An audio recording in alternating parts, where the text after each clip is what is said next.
Among photographers, cinematographers, and digital creators, excitement is mounting over Sony's upcoming all-rounder mirrorless model, often referred to in rumor circles as the Sony A7V, or alternately the Sony A7V. Though Sony has remained officially silent, leaks and insider whispers suggest we might see a reveal in the latter part of 2025, potentially October or November. As the successor to the A7 IV line, this new iteration is expected to deliver refinements rather than a full reinvention. The strategy seems to be evolution, not revolution. Creators are watching closely.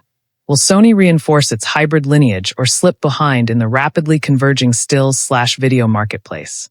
Below, you'll find a deeper dive into every whisper and hint, from sensor tech and autofocus to ergonomics, codec ambitions, and release timing, along with big-picture context and caveats. Let's dig in. Early rumors had placed the successor somewhere in mid-2025, but delays are creeping in. Factors like global supply chain disruption, semiconductor shortages, and continuing demand for the current A7 IV/A7 R4 models may have nudged Sony's roadmap. Now, many insiders are pointing toward October or November 2025 as a likely window, aligning nicely with holiday season cycles and giving Sony breathing room to fine-tune hardware and firmware. That timing makes sense, especially when viewed against the lifespan of the existing A7 IV, launched late 2021. After roughly 3 years dominating the hybrid mirrorless space, it's time for a refresh. Sony's A7 series has always occupied a middle ground. More photo-capable than the A7S line, more video-competent than pure stills bodies, and far more accessible than full cinema rigs. Its target users are the versatile creators, people who demand strong still image performance and reliable video capabilities in one body. For Sony, upsetting that balance would risk losing what makes this line appealing. Instead, the goal seems to be incremental, but strategic, enhancements rather than chasing niche extremes. One of the recurring expectations is a more robust build. Think enhanced weather sealing, more durable body materials, magnesium alloy or reinforced composites, and better overall ingress protection against dust and moisture. Sony may rework grip shape and texture, making it more comfortable for prolonged use, and refine button layout or haptics to feel more intuitive under heavy workloads. Weddings, events, travel. A standout rumor involves the memory card architecture.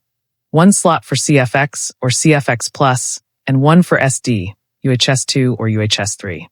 This hybrid setup would allow creators to split demanding high bitrate video or burst raw data into the faster CFX slot while using a more ubiquitous SD card for backup or lighter capture. This flexibility becomes a practical differentiator, especially when dealing with 6K per 8K video, huge raw files, or tethered workflows. The EVF is rumored to get a boost, possibly upgraded to a higher resolution OLED panel with better refresh rates and improved brightness and clarity. For outdoor shooting, that makes a real difference, especially when you're judging fine detail, focusing manually, or working under harsh sunlight. All these changes, while subtle, matter. They turn spec gains into real-world usability improvements.